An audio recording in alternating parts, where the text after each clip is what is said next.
So hello everyone, आज हम लोग लेने वाले हैं F5 का बिजनेस कम्युनिकेशन का लेक्चर नंबर 7, जिसका आज का जो हमारा टॉपिक है वो है emergence of communication as a key concept in the corporate and global world. यानी कि जो हमारी बड़ी बड़ी कंपनियां होती है या फिर जो बड़े बड़े जो ग्लोबल वर्ल्ड में जो बड़ी बड़ी कंपनियां होती है, इंटरनेशनल कंपनी होती है, तो वहाँ पर कम्युनिकेशन जो है वो कितना इंपॉर्टेंट है और क्यों इंपॉर्टेंट है, ये सारी चीज़ों के बारे में टॉपिक है। ठीक है, तो देखो इसके बारे में आप देखते हैं।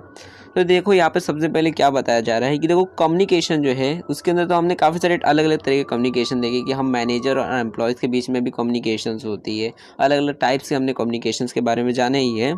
अब देखो ये समझो कि बिजनेस के अंदर मेनली दो लोग इम्पॉर्टेंट होते हैं। ठीक है, एक होता है बिजनेस का जो ओनर होता है, जो प्रोड्यूसर होता है, वो होता है कि प्रोडक्ट बनाएगा फिर बेचता है। ठीक है, और दूसरा जो होता है मेन इंपॉर्टेंट आदमी, वो होता है कस्टमर। यानी देखो अब बिजनेस में अगर कस्टमर ही नहीं रहेगा तो फिर सामान को खरीदेगा कौन। तो इसलिए कस्टमर के साथ में अच्छी कम्युनिकेशन बहुत ज़्यादा ज़रूरी होती है अगर हम चाहते हैं बिजनेस को लॉन्ग टर्म में रन करने के लिए। तो उसी के लिए मतलब उसी से रिलेटेड है हमारा ये आज का टॉपिक कि देखो हमें ये जानना है कि क्लाइंट कम्युनिकेशन क्या होता है। क्योंकि देखो जितनी भी बड़ी कंपनियां होती है वो अपनी कम्युनिकेशन जो है अपने कस्टमर के साथ में काफ़ी अच्छी करती है। यानी लोगों को भरोसा रहता है बड़ी बड़ी कंपनियों के ऊपर। जैसे अब MI है या फिर जैसे आईफोन है, तो आईफोन के जो कस्टमर्स हैं उनको काफ़ी सारा भरोसा रहता है आईफोन मोबाइल के ऊपर कि हाँ ये अच्छा फ़ोन है, बहुत ज़्यादा अच्छा फ़ोन है। ठीक है, तो इस तरह क्लाइंट जो है क्लाइंट बेस जो है, कस्टमर बेस जो है वो किस तरह से बनाया जा सकता है कम्युनिकेशन की मदद से, वो है ये टॉपिक। तो देखो client communication take place on a number of levels, मतलब 3 लेवल्स होते हैं क्लाइंट कम्युनिकेशन के अंदर।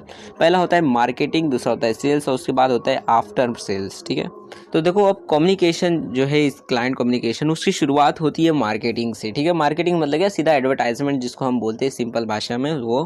तो it begins with marketing where the benefits of the product और service that a business offer are communicated. मतलब देखो जो भी हम प्रोडक्ट बेचते हैं, जैसे मान लो कि हम लोग मैगी बेचते हैं। ठीक है, तो मैगी बेचते हैं तो हम लोग मैगी की एडवर्टाइजमेंट में ये बताएंगे कि हमारी मैगी के क्या क्या फ़ायदे रहेंगे। मतलब क्या, इसके अंदर आपको फैट नहीं मिलेगा, मतलब अगर आप खाते हो तो आप मोटे नहीं होंगे, ये 2 मिनट के अंदर बन जाती है, काफ़ी टेस्टी लगती है। इस तरह के बेनिफिट जो जो रहेंगे कि आपको खाना बनने में आधा घंटा लगता है, मैगी खाओ 2 मिनट में बन जाएगा। ठीक है, तो मतलब इसके जो जो बेनिफिट्स रहते हैं वो हम अपने लोगों को बताते, कस्टमर्स को बताते हैं, उनके साथ कम्युनिकेट करते हैं, तो उसको हम मार्केटिंग बोलते हैं। ठीक है, तो it establish brand image and public trust for the organisation. मतलब बिल्कुल ऐसा है जैसे मान लो आप एक टीवी में एक फ़ोन की ऐड देखते हो। ठीक है, फ़ोन की ऐड आकर आप टीवी में देखते हो तो आपको लगता है वो जो कंपनी है वो थोड़ी बड़ी कंपनी होगी, अच्छी कंपनी ही होगी, ये सोच लेते हो। और मान लो अगर गली में आपके इधर गली मोहल्ले में कोई आएगा और अगर कोई वैसे ही अगर आपको दूसरा कोई फ़ोन देता है जिस कंपनी का आपने आज तक कभी नाम नहीं सुना है, टीवी के अंदर ऐड ही नहीं आया कभी उसका, तो आप उस फ़ोन को लेने में हिचकिचाओगे, बोलोगे ये इसका तो नाम ही पहली बार सुन रहे हो, फ़ोन का ये कौन सा फ़ोन है। ठीक है, तो ऐसे जो मतलब बेसिकली एडवर्टाइजमेंट की वजह से क्या होता है लोगों के बीच में, मतलब अब जैसे टीवी में किसी भी चीज़ की ऐड आ जाएगी तो आपको लगेगा ये जो कंपनी होगी ये बड़ी कंपनी होगी, तभी टीवी में ऐड डाल रही हो। बड़ी कंपनी मतलब क्या कि भरोसेमंद कंपनी है, मतलब बड़ी कंपनी मतलब क्या, ये क्वालिटी प्रोडक्ट भी बनाती होगी, और क्वालिटी प्रोडक्ट बना रही है मतलब क्या कि अच्छी कंपनी है, लोगों को ट्रस्ट होने लगता है जब बड़ी कंपनी का पहले ही सुन लेते हैं और टीवी में ऐड आ जाता है तो ज़्यादा ट्रस्ट हो जाता है। ठीक है, तो ये मतलब मार्केटिंग का ये फ़ायदा रहता है, लोगों के बीच में स्टैब्लिश मतलब ट्रस्ट बिल्ड हो जाता है, लोगों को भरोसा हो जाता है ये अच्छी कंपनी होगी। अब देखो उसके बाद जो हमारा नेक्स्ट जो लेवल होता है कम्युनिकेशन का, वो होता है सेल्स। ठीक है, मतलब मार्केटिंग कर चुके हैं हमने, मार्केटिंग हो चुकी है, एडवर्टाइजमेंट डाल दी है, सब लोगों ने देख लिया एडवर्टाइजमेंट, उसके बाद अब सेल्स होंगे, लोग देख चुके हैं तो अब आएंगे खरीदने के लिए सामान। ठीक है, तब इस लेवल के अंदर हम लोग क्या करते हैं, तो देखो the next level of client communication is sales. The sales force must be able to represent the company and its product accurately to the potential clients. मतलब क्या कि देखो हमने ऐड में जैसे कोई चीज़ डाली थी, जैसे कि मान लो एक इंश्योरेंस मान लेते, एग्जांपल के लिए आपको ज़्यादा अच्छे से समझ आएगा।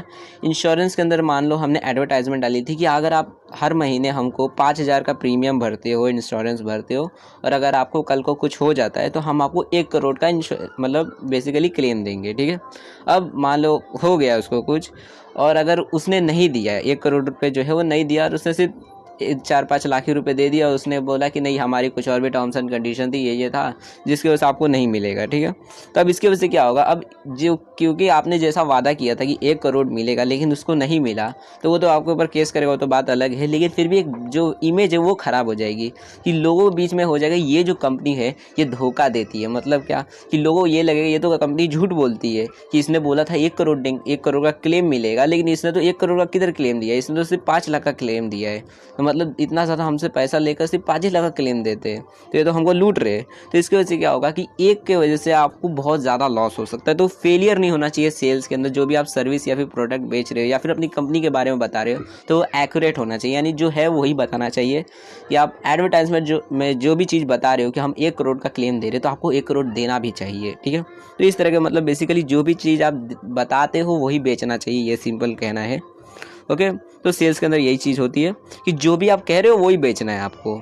उसके बाद देखो, अब थर्ड जो हमारा रहता है मतलब लेवल, वो होता है आफ्टर सेल्स। अब आफ्टर सेल्स मतलब क्या, तो देखो, but it is the after sales which is the business window to the world. मतलब देखो, आफ्टर सेल्स का मतलब क्या है, इसका मतलब होता है कि हमने प्रोडक्ट बेच दिया। मतलब मान लो कि हमने जो है एक, मान लो एग्जांपल की, जैसे एक आदमी आया था मेरे पास, मैंने मार्केटिंग की थी, मतलब एडवर्टाइजमेंट डाला था फ़ोन का कि आपको 6 GB रैम और 128 इंटरनल जो है वो 15,000 रुपये में मिल जाएगा, ठीक है। एक आदमी आया भी और मुझसे ख़रीद भी लिया, मैंने 6 GB दे भी दिया उसको, ठीक है। जितना था उतना मैंने दे दिया, जितना डाला था उतना दे दिया मैंने, अच्छे से सेल्स अच्छे से कर दी, ठीक है।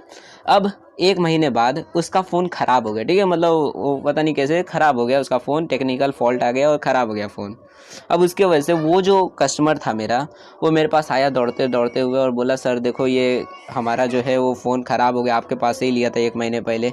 अब उस टाइम पे अगर मैं उसका फ़ोन जो है वो एक्सचेंज करके दे देता हूँ या फिर रिपेयर करके दे देता हूँ, तो कस्टमर के दिमाग में कितना अच्छा इमेज बन जाएगा, चलो ख़राब हुआ तो कोई बात नहीं, इसने दूसरा फ़ोन दे दिया या फिर बना के दे दिया, ठीक है। तो आफ्टर सेल सर्विस देना जरूरी है। वहीं पे अगर हम इसे नहीं देते, मतलब मान लो कि मैंने उसको भगा दिया, मैंने बोला कि नहीं मेरे को नहीं पता, तेरी गलती थी, वो तू कुछ ख़राब किया है, मेरे को नहीं पता, वो कंपनी की गलती नहीं है, तुम लोग कुछ ख़राब कर दियो, देखो कुछ मतलब ऐसे उल्टा पुल्टा बोल दूंगा कुछ भी बता कर कि हम नहीं ठीक करके देंगे। तो उसकी वजह से क्या होगा, अब कस्टमर के दिमाग में ये बैठेगा कि ये दुकान वाले से कभी ये प्रोडक्ट कुछ भी ख़रीदना नहीं चाहिए, क्योंकि ये ख़राब देता भी है, ऊपर से हमें एक्सचेंज भी करके नहीं देता, ऊपर से ये जो कंपनी का मैंने फ़ोन लिया है ये भी बेकार है, इसका कंपनी का फ़ोन भी नहीं लेना चाहिए। और साथ में अपने आजू बाजू वालों को भी बताएगा कि इस दुकान से भी मत खरीदना, ये कंपनी का फ़ोन कभी मत खरीदना। इसकी वजह से क्या होगा, आपका काफ़ी ज़्यादा मतलब बेसिकली जो कस्टमर बेस है वो ख़राब हो जाएगा। ये लोग जो है एक बार तो खरीद लेंगे लेकिन अगली बार खरीदने के लिए नहीं आएंगे, क्योंकि आपका प्रोडक्ट जो है एक टाइम पे ख़राब, मान लो अगर आप उसे एक्सचेंज करके दे देते तो उसको ऐसा लगता है कि चलो कभी कभी ख़राब निकल जाता है तो बदल के दे देते हैं उन लोग, ये लगता है। लेकिन अगर नहीं बदल के देते तो उन लोग को ये लगेगा हमेशा इन लोगों को ख़राब निकलता है और इन लोग नहीं बदल के देते हैं, ठीक है। तो आफ्टर सेल सर्विस देना है। सो इसकी वजह से हमारा जो क्लाइंट बेस है वो अच्छा रहता है अगर हम आफ्टर सेल सर्विस देते हैं, और नहीं देते तो क्लाइंट जो होते हैं, क्लाइंट बेस जो होते हैं मतलब कस्टमर बेस ख़राब हो सकता है। एंड उसके बाद जो हमारा अगला पॉइंट है, देखो क्या कहता है, also appropriate communication skills are required to represent a company to the world through the media as stake holder may be include share holders, government and other interested parties. मतलब क्या है कि देखो, जैसे कि आपने स्टीव जॉब्स सुना है ना, मतलब हमारे जो स्टीव जॉब्स थे आईफोन के जो फाउंडर थे, तो वो जो थे उनकी कम्युनिकेशन स्किल्स काफ़ी ज़्यादा अच्छी थी। मतलब एक बार क्या हुआ था, उनको कंपनी से निकाल दिया गया था, उन्हीं की कंपनी में से उन्हीं को निकाल दिया गया था। तो उसके बाद क्या हुआ, उनकी जो आईफोन कंपनी थी वो बहुत ज़्यादा नीचे जाने लगी, डूबने लगी अचानक से, मतलब बहुत ज़्यादा उनके जाने के बाद काफ़ी ज़्यादा डूबने लगी। और उसके बाद ही उन्होंने अपनी एक एनिमेशन कंपनी भी खोली थी, तो वो जो टॉय स्टोरी आपने देखी है ना कार्टून, वो वाली। तो देखो काफ़ी ज़्यादा आईफोन कंपनी जो है वो डूब रही थी, तो फिर वापस से स्टीव जॉब्स को बुलाया गया था, तो उनकी वजह से वापस से वो जो कंपनी है फिर से वापस से ऊपर जाने लगी। तो क्यों जाने लगी, तो देखो स्टीव जॉब्स थे जो थे, मतलब उनका जो कम्युनिकेशन स्किल था बहुत ज़्यादा ही अच्छा था। मतलब वो अपने प्रोडक्ट्स के बारे में लोगों को काफ़ी अच्छे से समझा पाते थे कि हमारा प्रोडक्ट क्या चीज़ है, मतलब इसके अंदर क्या क्या फीचर्स है। तो लोग इतना ज़्यादा मतलब उनकी बातों से मतलब मैनिपुलेट हो जाते थे कि लोग जो है उनके प्रोडक्ट्स में कुछ हो ना हो, लेकिन उनकी बातों से वो उन्हें लगता था बहुत ज़्यादा अच्छा प्रोडक्ट है, मतलब बहुत ज़्यादा ही अच्छा प्रोडक्ट है, ऐसा लगता था। तो इसलिए कम्युनिकेशन स्किल जो है काफ़ी ज़्यादा ज़रूरी है अगर आपकी ऑर्गेनाइजेशन के अंदर आप चाहते हो बड़ी हो जाए आपकी ऑर्गेनाइजेशन। तो हो सकता है कि कोई भी रिप्रेजेंट कर सकता है आपकी कंपनी में, जैसे वो तो खुद फाउंडर ही थे, तो यहाँ पर कोई भी कर सकता है, कोई भी स्टेक होल्डर कर सकता है। हो सकता है कि कोई जो है शेयर होल्डर है, मतलब जो पार्टनर्स होते हैं, ओनर्स होते हैं, वो भी कर सकते हैं, मतलब रिप्रेजेंट कर सकते हैं। या फिर जो बाकी के जो स्टेक होल्डर्स होते हैं, स्टेक होल्डर मतलब वो आदमी जो बिजनेस से जुड़ा हुआ होता है इनडायरेक्टली या फिर डायरेक्टली। जैसे आप देख, जैसे कि जो इन्वेस्टर्स होते हैं वो भी जुड़े हुए रहते हैं, वो भी स्टेक होल्डर्स में ही आते हैं। या फिर गवर्नमेंट, अब गवर्नमेंट कैसे आती है, तो देखो गवर्नमेंट मतलब क्या कि देखो गवर्नमेंट हमसे लेती है टैक्स, मतलब हमारा कम बिजनेस है और गवर्नमेंट लेती है हमसे टैक्स, और टैक्स जो है वो हम कमा के दे रहे हैं। मतलब क्या कि इनडायरेक्टली हम बिजनेस से पैसे निकाल कर गवर्नमेंट को देते हैं, और गवर्नमेंट मतलब हमसे जुड़ जाता है इनडायरेक्टली। तो इसकी वजह से गवर्नमेंट को भी हम लोग स्टेक होल्डर में गिनते हैं। तो स्टेक होल्डर मतलब जो भी पर्सन या फिर जो भी बॉडी जो है भी कोई भी है वो हमारे बिजनेस से जुड़ा हुआ रहता है, तो उसको स्टेक होल्डर बोलते हैं। तो कोई भी रिप्रेजेंट कर सकता है, ठीक है। सो इसलिए ये भी कहा जाता है this skill have the power to make or break an organisation. मतलब कि अगर आपके पास कम्युनिकेशन स्किल रहती है तो आपकी ऑर्गेनाइजेशन जो है वो आसमान की ऊंचाइयों को भी छू सकती है, और नहीं रहती है तो पाताल की गहराई में भी जा सकती है। मतलब तोड़ने और फोड़ने की मतलब इसमें रहती है ताकत इस स्किल के अंदर। अगर रहेगी अच्छी तो बहुत सारा आपकी कंपनी को बना सकती है, और नहीं है अगर स्किल अच्छी स्किल नहीं है, कम्युनिकेशन स्किल अच्छी नहीं है, तो आपकी कंपनी को बिगाड़ भी सकती है।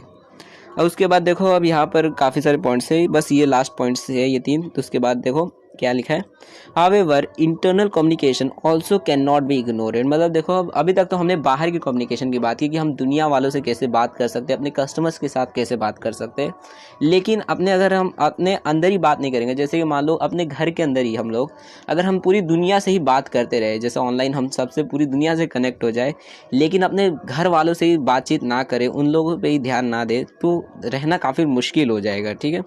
तो इसलिए इंटरनल जो हमारे कम्युनिकेशन है उसको भी काफ़ी ज़्यादा इंपॉर्टेंस देनी चाहिए, उसको इग्नोर नहीं करना चाहिए।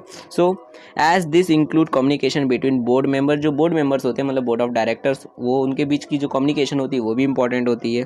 Communication between the board and executive, जो मतलब जो बोर्ड के जो मेंबर्स हैं मतलब बोर्ड ऑफ डायरेक्टर्स जो है, और जो बड़े बड़े जो मैनेजर्स हैं, उनके बीच में भी जो बातचीत होती है वो भी अच्छी तरीके से होनी चाहिए, ज़रूरी है, ताकि वो एक दूसरे की बातें समझ सके, बता सके प्लान एक दूसरे को कि हमारा ये प्लान रहेगा, हम ऐसे इस तरह से काम करने वाले हैं, अपने प्रोजेक्ट्स के बारे में बता सके। और communication between management and staff, जो हमारा जो मैनेजमेंट है मतलब जो मैनेजर और जो एम्प्लॉयज़ है उनके बीच में भी अच्छी तरीके कम्युनिकेशन रहनी चाहिए। वो एक दूसरे की बातें समझना चाहिए, कि अगर मैनेजमेंट कुछ चाहता है तो एम्प्लॉय को समझ आना चाहिए, और अगर एम्प्लॉय कुछ चाहता है तो उसको मैनेजमेंट को समझना चाहिए, कि हम एक दूसरे की बातों को समझ सके। तो इसलिए ये भी कहा जाता है, याद रखना, पेपर में पूछ सकता है कि बैकबोन जो है ऑर्गेनाइजेशन का वो किसको कहते हैं। तो वो हमारा जो इंटरनल कम्युनिकेशन जितने भी है उसको हम बैकबोन कहते हैं ऑर्गेनाइजेशन का। बेसिकली रीढ़ की हड्डी कहा जाता है। In a global world we have to communicate globally to negotiate to deal and to reach our target audience. मतलब क्या है कि अगर हम चाहते हैं कि हम लोग इंटरनेशनल लेवल पे अब गेम खेलें, मतलब अपना बिजनेस चालू करते हैं, कि हम अब चाहते हैं बड़ा बड़ा हर जगह हमारी बिजनेस खुला रहे, हर जगह हर एक देश के अंदर खुला रहे, तो उसके लिए हमें कम्युनिकेशन जो है वो ग्लोबली करना पड़ेगा। मतलब क्या, जैसे आप अमेरिका में खोलना चाहते हैं तो अमेरिका को लोगों को हमें एडवर्टाइजमेंट भी दिखानी पड़ेगी, उन सबसे बातचीत करनी पड़ेगी, वहाँ पे कैंपेन्स चालू करने पड़ेंगे, मार्केटिंग कैंपेन्स की, लोगों को समझाना पड़ेगा, बताना पड़ेगा हमारे प्रोडक्ट के बारे में कि हमारा ये प्रोडक्ट है, इस तरह का प्रोडक्ट रहता है हमारा, ये सारी इसके अंदर फीचर्स है, ये सारी चीज़ें बतानी पड़ेगी। अलग अलग लोगों के साथ में डील्स करनी पड़ेगी, अलग अलग जो बिजनेसमैन उधर के रहेंगे उन लोग से बातचीत करके उनके साथ में हमें कोलैबोरेट करना पड़ सकता है मे बी। तो ऐसे कम्युनिकेशन स्किल यहाँ पे बहुत ज़्यादा ज़रूरी है, ताकि हमारा जो टारगेट ऑडियंस है, जिस भी हम देश में चाहते पहुँचना, वहाँ के जो ऑडियंस मतलब बेसिकली जो टारगेट हमारे जो कंज्यूमर्स है वहाँ तक पहुँचना चाहते हैं, तो उन पर पहुँचने के लिए हमारे पास अच्छी कम्युनिकेशन स्किल्स होनी चाहिए, ठीक है। एंड देखो लास्ट जो हमारा पॉइंट है वो क्या कहता है कि a review of recent literature on management, job advertisement and career advancement suggested that in today's competitive employment market employers value communication skills more than technical skills. मतलब क्या है कि देखो अभी के मतलब कुछ किताबें आई है जिससे पता चला है जॉब एडवर्टाइजमेंट और करियर एडवांसमेंट से रिलेटेड, ये पता चला है कि अभी के टाइम पे जो एम्प्लॉयर्स होते हैं मतलब जो काम देते हैं, जॉब देते हैं, तो लोग ये नहीं देखते कि किसी के पास टेक्निकल स्किल है या नहीं है। मतलब इतना ज़्यादा अनएम्प्लॉयमेंट है, इतना ज़्यादा अभी कॉम्पिटेटिव माहौल है, एम्प्लॉयमेंट से रिलेटेड लोगों को काम नहीं मिलता, तो इस टाइम पे जो एम्प्लॉयर्स होते हैं वो टेक्निकल स्किल्स को उतनी ज़्यादा वैल्यू नहीं देते जितना कम्युनिकेशन स्किल्स को देते हैं। मतलब क्या कि टेक्निकल स्किल मतलब बेसिकली होता है प्रोडक्ट को बनाने का स्किल। जैसे अब वड़ा पाव बनाने का है तो जिसको वड़ा पाव बनाने आता है तो बोलेंगे उसके पास टेक्निकल स्किल है, मतलब प्रोडक्ट बनाने आता है उसको। और जिसको मतलब कम्युनिकेशन स्किल मतलब क्या, जिसको वड़ा पाव को बेचने आता है, मतलब क्या कि बनाना तो कोई भी बना देगा, लेकिन बेचने जिसको आता है उसको हम बोलेंगे कम्युनिकेशन स्किल बहुत ज़्यादा अच्छी है। तो प्रोडक्ट बनाना इंपॉर्टेंट नहीं हो गया है, अब प्रोडक्ट को बेचना ज़्यादा इंपॉर्टेंट हो गया। सो मे भी आपको सारी चीज़ें समझ आ गई होगी। फिर भी अगर आपको कोई भी डाउट होता है, किसी भी तरह का डाउट होगा कि अगर कोई पॉइंट ही नहीं समझ आए या फिर किसी तरह का कंसेप्ट नहीं समझ आए, तो आप लोग कमेंट सेक्शन में लिख सकते हैं। अगर ज़्यादा बड़ा कंसेप्ट होगा तो आपको नेक्स्ट लेक्चर के अंदर मैं उसे डिटेल वे में समझा दूंगा, और अगर कोई छोटा मोटा कंसेप्ट होगा तो मैं आपको कमेंट सेक्शन के अंदर ही समझा दूंगा। सो यही तक आज हम लोग देखने वाले थे। इसकी जो नेक्स्ट लेक्चर है वो जल्दी आने वाली है चैनल के ऊपर, तो चैनल को सब्सक्राइब कर दो और वीडियो को शेयर कर दो अपने दोस्तों के साथ में भी, ताकि जैसे ही वो वीडियो आ जाएगी, कल नहीं तो परसों आ जाएगी, तो वैसे ही आपको उसकी नोटिफिकेशन मिल जाएगी। और अगर आप वीडियो को लेट देख रहे हो तो यहाँ पर उसकी प्लेलिस्ट आ गई होगी बिजनेस कम्युनिकेशन की, यहाँ से जाकर देख सकते हो, जितने भी वीडियोस है वहाँ पर सब अवेलेबल है। एंड फाउंडेशन कोर्स की भी यहाँ पर प्लेलिस्ट है, तो दोनों में से आप जो चाहो वो देख सकते हो। वीडियो पसंद आई होगी तो वीडियो को लाइक कर देना, कमेंट सेक्शन में बताना वीडियो कैसी लगी है, समझ आया कि नहीं आया है। So thanks for watching my video, हम अपने नेक्स्ट वीडियो में मिलेंगे।